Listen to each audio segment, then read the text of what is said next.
Oi, gente, tudo bem? Bom, espero que vocês tenham gostado da aula da semana passada. Teve um pouco de interferência do Roger, mas nada demais, né? Então, hoje a gente vai começar as nossas aulas de geopolítica. Ficou faltando um último tema sobre geofísica, que é o tema de hidrografia.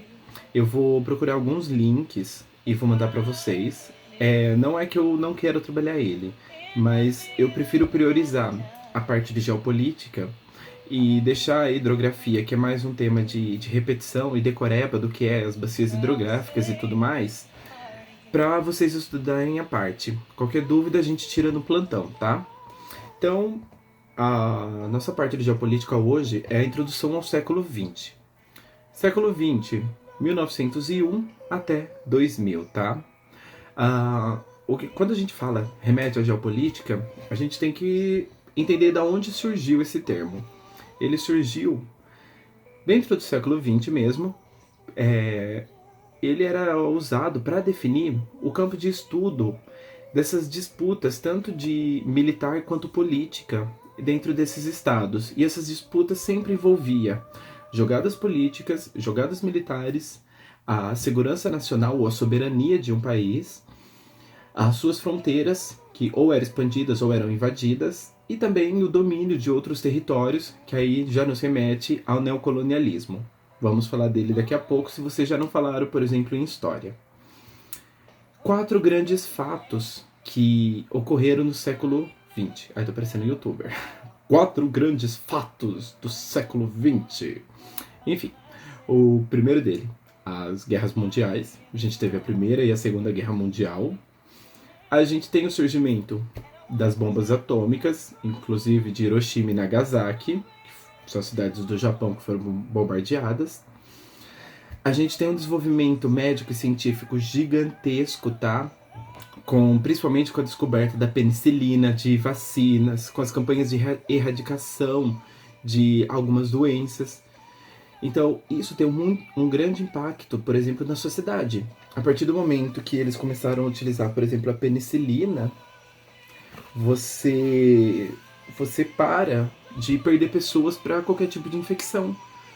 Com o uso de anestesias, você melhora as suas cirurgias, você aumenta, por exemplo, a qualidade de vida das pessoas, aumenta a faixa de vida deles. Então, por exemplo, se a média de vida de uma pessoa no começo, lá em 1901, 1902, era de 40, 45 anos, supondo, tá? Não vou saber agora.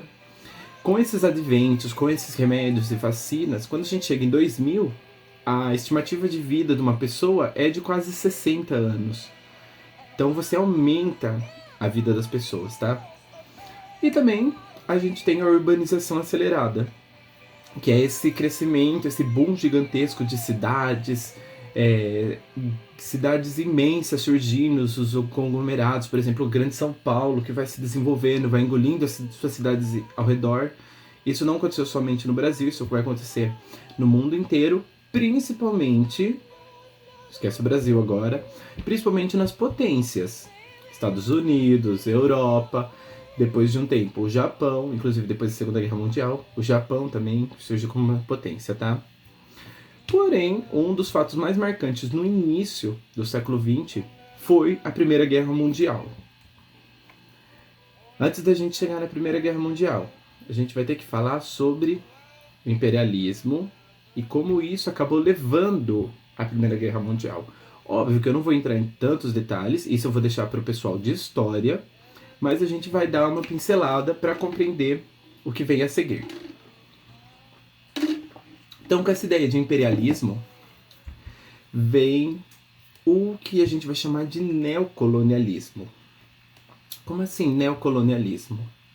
Lembra do Pacto Colonial? Lembra lá na época feudal, onde você tinha a metrópole, e a metrópole tinha suas colônias. Ai, nossa, mas então era Portugal e Brasil? Sim, Portugal e Brasil. Portugal era a metrópole, veio e descobriu o Brasil, e o Brasil virou colônia de Portugal. Estados Unidos era colônia da Inglaterra. Canadá era colônia dos franceses. parte da África, era colônia da Europa, e por aí vai, tá? Só que isso era da época medieval, ali por volta de 1500, 1600. Agora a gente está falando de 1900. E vai ocorrer um novo pacto colonial. Esse novo pacto ele leva o nome de neocolonialismo. Porém, se antes a procura era por metais preciosos e especiarias, o neocolonialismo a gente vai procurar por mercados consumidores e fontes de matérias-primas, minérios, produtos agrícolas principalmente, tá? Então tem essa jogada diferente. E aí, dentro desse neocolonialismo, vai ocorrer a partilha da África e da Ásia pela Europa.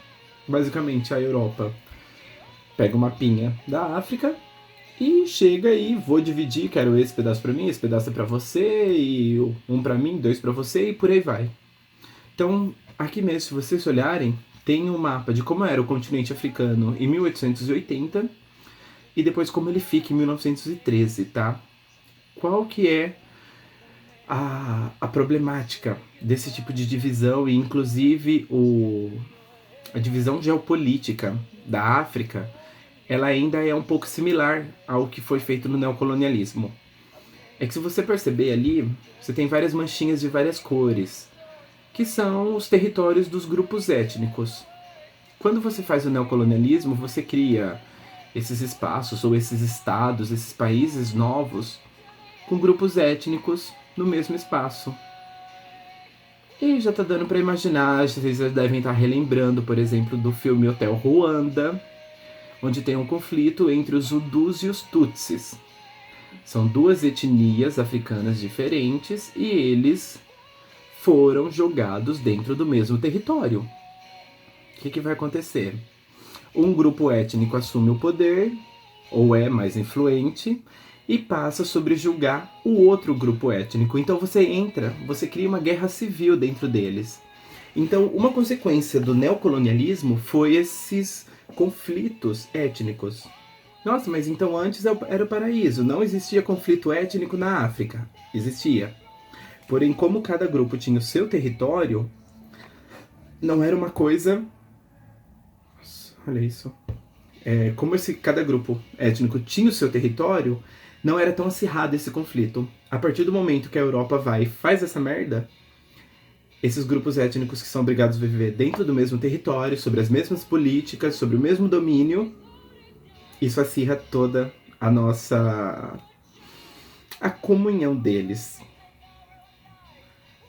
A outra charge que a gente tem é uma crítica principalmente à questão das grandes potências que só são ricas, só são países desenvolvidos por conta do quê?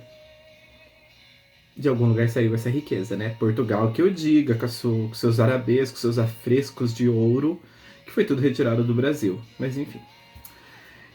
Isso foi o que aconteceu na Europa com a África. Na América, a gente tem uma outra situação. A gente vai ter a política do Big Stick, que, se eu não me engano, veio... Não lembro se foi de Roosevelt na época, mas... eu não vou lembrar qual era o presidente da época. Mas, enfim, uma pesquisa rápida no Google você já consegue saber, mas... Não é assim tão necessário lembrar o nome dele, mas vocês precisam saber que o presidente da época nos Estados Unidos, ele coloca um método de intervenção diferente que a Europa usou. A Europa dividiu a África, mandou o seu exército e usou a força, uma interferência direta dos países africanos para controlar eles. Na América, foi de forma subjetiva. Ele veio com essa ideia de que eu vou proteger os ideais de liberdade da América, eu vou proteger vocês, eu vou auxiliar as forças armadas a se desenvolverem. E, de certo modo, ele entrava por debaixo dos panos dentro da política dos países, tá? E através de golpes e de, vamos colocar, de doutrinação, e enfim, ele manipulava todo o sistema político para que grupos favoráveis aos Estados Unidos assumissem o poder desses países, tá? E por que vai a política do grande porrete, ou do Big Stick? Que ele colocava que ele precisava proteger a todos, nem que seja força, nem que se precisasse de um grande porrete para isso. Então ficava meio claro, né? Tipo, ou você é a favor de mim e você vai ser meu amiguinho, ou você sofre retaliações. Inclusive essa charge dele, vocês podem perceber que ele tá, tipo, cercando o Mar do Caribe com os seus barquinhos ali, né? E o grande porrete na mão. Enfim. Diferença, então, Europa e Estados Unidos. Os Estados Unidos vêm de maneira indireta, auxiliando golpes e tudo mais.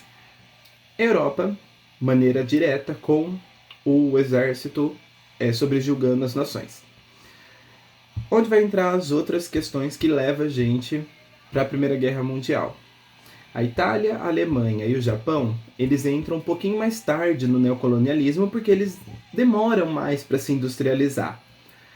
E depois, quando eles entram dentro dessa partilha, isso acaba acirrando as disputas, tá? E aí a gente vai acabar levando para o nosso cenário de conflitos, onde em 1882 a Itália, a Alemanha e a Áustria-Hungria formam a Tríplice Aliança, e em resposta a isso, Grã-Bretanha, França e Rússia formam a Tríplice Entente. E aí está armado o palco para a Primeira Guerra Mundial. Antes de eu fazer esse adendo do espaço geográfico, a gente vai voltar e a gente vai falar sobre o darwinismo social. Esse é um gancho, vou tratar ele melhor no plantão, então eu quero que vocês fiquem com essa charge, vocês vão saber bem do que eu tô falando, e já vai dar para ter uma ideia do que é o darwinismo social.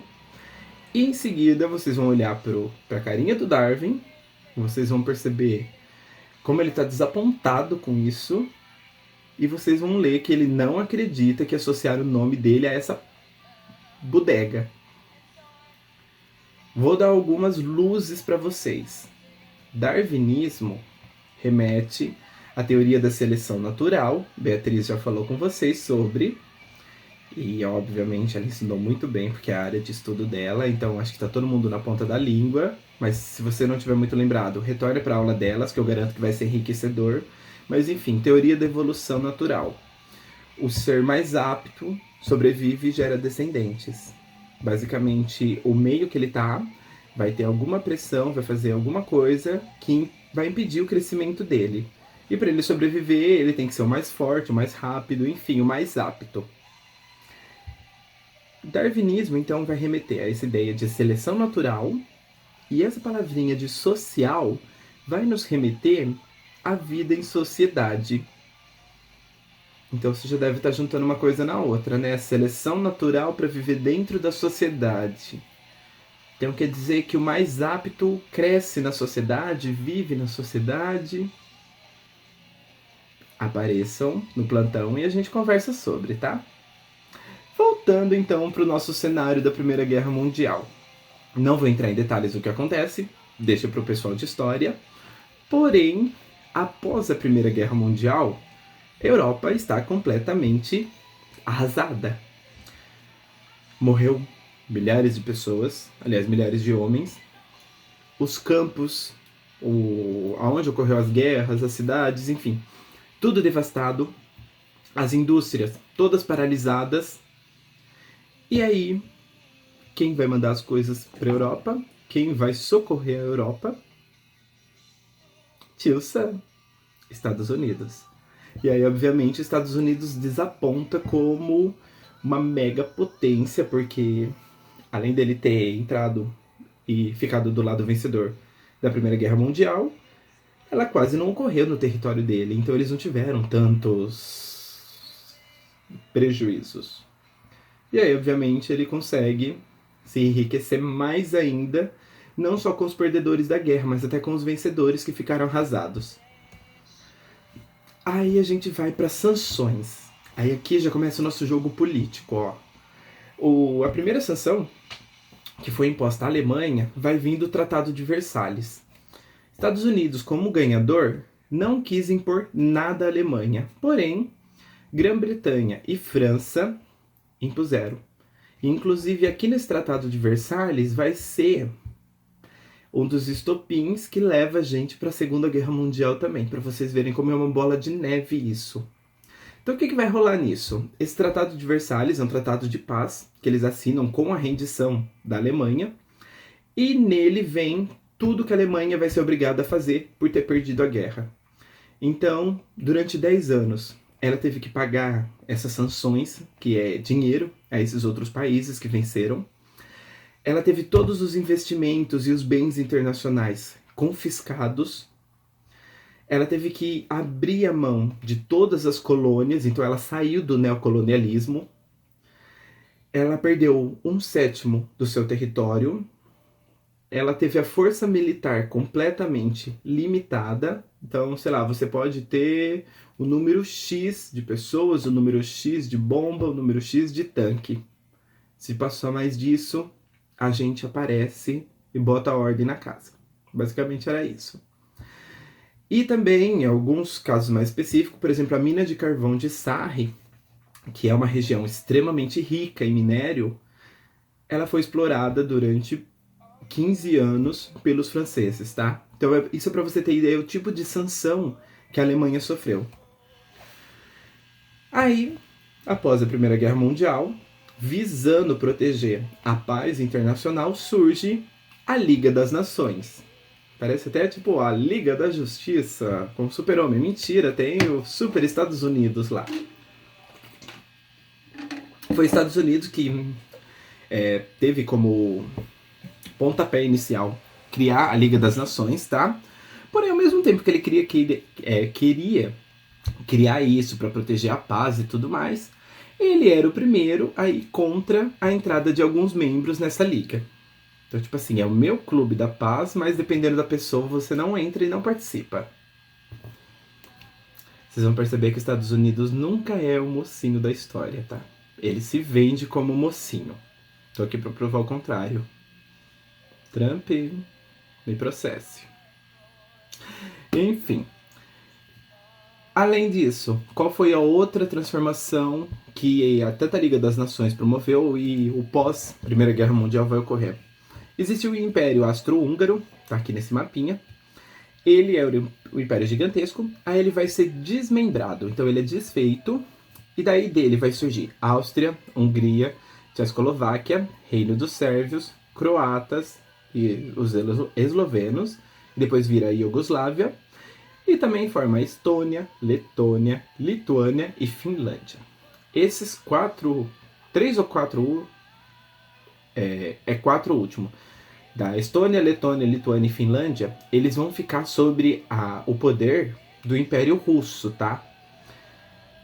Tudo esses que eu falei, eles são da parte perdedora da Primeira Guerra Mundial.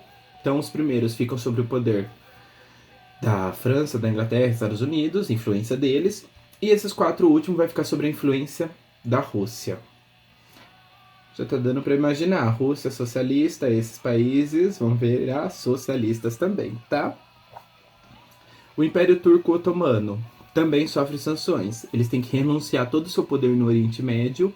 Aí, Arábia Saudita, Iraque e Palestina vão passar a serem tutelados, ou seja, controlados pelos ingleses, o Síria e o Líbano para os franceses, tá? E aí esse Império Turco também murcha. Basicamente, após a Primeira Guerra Mundial, as fronteiras desses países, essas novas nações que surgem, são completamente instáveis. Elas vão ter etnias diferentes, o mesmo que ocorre lá na África, e isso vai gerar mais conflitos, vai gerar um clima mais instabilidade, maior confusão, tá? Por que eu falo que tem etnias diferentes também? Por exemplo, quando a gente dissolve ali o Império Austro-Húngaro e começa a fazer países ou porções novas, ou como a guerra, por exemplo, a Alemanha, que perdeu 1/7 do território dela, você acaba jogando, por exemplo, alemães e poloneses no mesmo território. E eles eram contrários, eles eram inimigos da guerra. Então já dá pra imaginar as confusões que vai gerando, né? aproveitando o gancho que eu tinha comentado sobre a Estônia, a Letônia e tudo mais. Socialismo. O que é o socialismo? O socialismo são ideias de organização sociopolítica e econômica, e elas já são discutidas dentro da Europa desde o século XVII, tá? Mas aí elas ganharam muita força quando o Friedrich Engels e o Karl Marx fazem todo um estudo e escrevem o livro Manifesto Comunista, que é esse livro vermelho aí do centro. Isso foi tipo o estopim acho que o ápice do socialismo e da divulgação dele, tá? E aí, dentro dessas teorias, a gente pode separar entre o socialismo científico e o socialismo utópico. O utópico recebe esse nome porque ele nunca foi aplicado, na verdade. Ele é um socialismo somente teórico, ele ainda não foi colocado em prática, então não se sabe como ele ocorre. O científico, por que ele recebe esse nome? Primeiramente, por conta da forma que ele foi elaborado, através de análises socio-histórica, dialética, enfim. O Karl Marx e o Friedrich Engels, eles pesquisaram, eles refletiram muito de como a sociedade estava evoluindo e como essas teorias poderiam alterar o modelo, tá? E o científico ele já foi aplicado, tá? Aí a gente entra na situação de como que o científico ele é elaborado e qual que seria o pilar principal do socialismo. Ele é um modelo de transição. Transição entre o quê?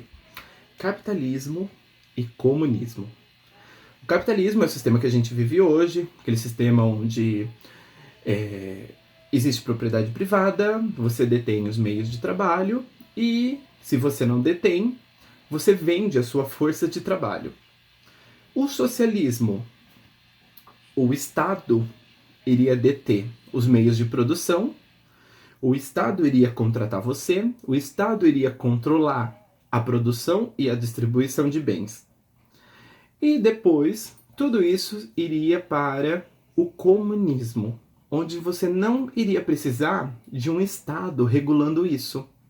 As pessoas iriam saber os seus papéis, elas, através de pequenos grupos, elas iriam determinar o que elas precisam produzir, como elas vão dividir e tudo mais. Então você não iria precisar de ninguém controlando isso, tá? Aqui, inclusive, tem até uma afirmação do Karl Marx, onde ele coloca que os estados e as suas instituições são instrumentos de dominação de uma classe social, e que elas não têm lugar no sistema comunismo. Então, quando ele visa acabar não só com a desigualdade econômica, mas com a desigualdade social, ele vem e propõe essa proposta de que você não precisa de Estado, tá? Aí, aonde que o socialismo vai ser colocado em prática? Na Revolução Russa. Lá em 1917, a gente vai ter uma Revolução Russa, eles tiram o czar do poder, e o partido que assume, inicialmente, ele não coloca o socialismo, mas depois ele sofre um golpe, e aí sim surge a Revolução Socialista Russa. E isso também em 1917, tá? Quem são os pivôs dessas revoluções? Bolcheviques e mencheviques. Bolcheviques eram a maioria no Senado russo, os mencheviques eram a minoria, tá? Os líderes dos bolcheviques, Lenin e Trotsky, dos Menche, Martov. Qual que era a diferença? Os mencheviques, que era a minoria, eles defendiam um socialismo por etapas. Então a gente iria manter o capitalismo e através de reformas, através de modificações, daqui a algumas décadas, a gente chegaria ao socialismo. Os bolcheviques, que era a maioria, eles acreditavam na aliança entre operários e camponeses e tudo mais para tirar o czar do poder. Eles acreditavam na revolução do proletariado, que é quando os trabalhadores assumem os meios de produção e depois passam para o Estado. E eles acreditavam que essa revolução deveria ser da noite para o dia.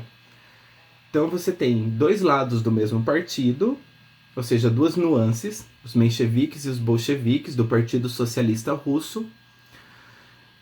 E quem assume o poder primeiro são os mencheviques, tá?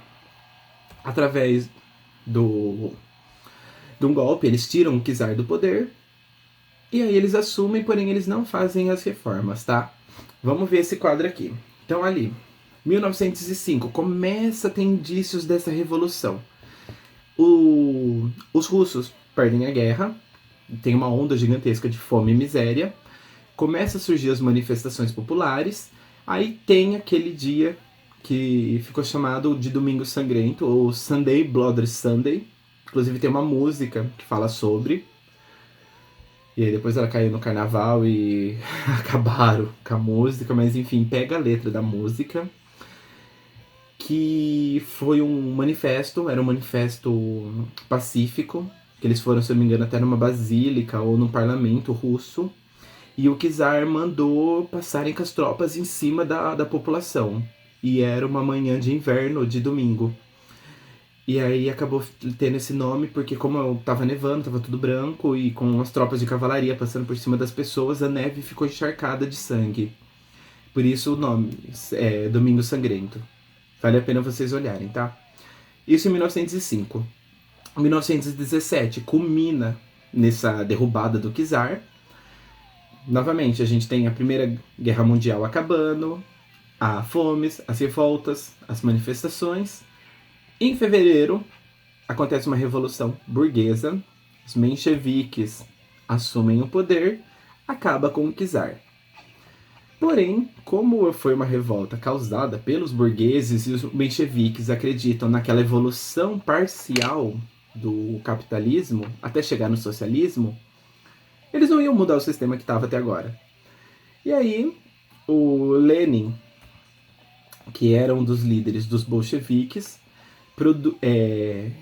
não é que ele produz, enfim, ele escreve, mas ele publica o que ficou conhecido como Cartas de Abril, se eu não me engano, onde ele aponta um monte de coisas erradas sobre o governo dos mencheviques e que eles não vão fazer a mudança que a população quer. E aí surge de novo todo aquele protesto em setembro, tá? Aí tem a revolução que vai culminar em outubro, essa revolução soviética. Os bolcheviques assumem o governo e aí implantam um sistema socialista, faz a divisão de terras que o governo anterior não fez e começa a implantar uma política de horizontabilidade, ou como que eu posso colocar?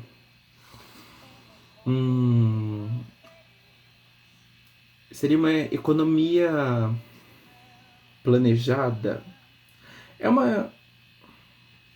Deixa eu achar aqui. Alteração econômica gradual, guerra civil, nova política econômica, não. Pronto. Economia planificada. A proposta deles é essa. Como assim, economia planificada? O Estado controla todos os meios de produção, define tudo, para você não ter picos e quedas na economia. O que seriam esses picos? Pessoas extremamente ricas e as quedas, pessoas extremamente pobres, tá? A partir do momento que você planifica a economia, fica todo mundo em pé de igualdade. Porém, obviamente, isso não vai ser aceito de imediato. Aí qual que foi a proposta deles? O NEP, Nova Política Econômica. Obviamente, os bolcheviques assumem o poder, estoura uma guerra civil por conta dos mencheviques, por conta dos burgueses, e de 1922 até 1928 vai reinar essa nova política. Que é? As estatais socialistas, ou seja, as indústrias grandes, as minas, os bancos e os grandes comércios vão coexistir com as pequenas fazendas de iniciativa privada, os pequenos comércios e as pequenas indústrias. Depois de 1928, tudo isso passa para o Estado, tá? Então eles tiveram um tempinho aí até conciliar e acalmar os ânimos. E aí tem esse quadrinho da economia planificada, que é o que produzir, como produzir e para quem produzir. Então o Estado toma todas as decisões. Como produzir? Através das empresas públicas, as estatais. E para quem o Estado vai dividir mediante as suas necessidades locais, tá? Qual que era o foco do país na época? Era fortalecer a indústria de base. tanto utilizando os recursos minerais quanto a grande parte rural, e acabar com a importação, transformar o país no máximo possível de autossuficiente. Depois de 1930, a União Soviética começa a priorizar não a indústria de base, mas a pesquisa e o desenvolvimento militar. Por conta do quê? Segunda Guerra Mundial e a política de expandir o território da Rússia, que já não é pequeno, convenhamos, é o maior território do mundo, né? Sobre Revolução Russa a gente fica por aqui, socialismo também ficamos por aqui. Tem 10 questões para vocês estudarem e resumirem a aula de hoje, tá? Dúvidas sobre qualquer coisa, eu estarei presente no plantão ou também em qualquer horário que vocês puderem me mandar, eu respondo assim que possível. Gente, bons estudos, bom final de semana e a gente se vê até semana que vem. Tchau, tchau!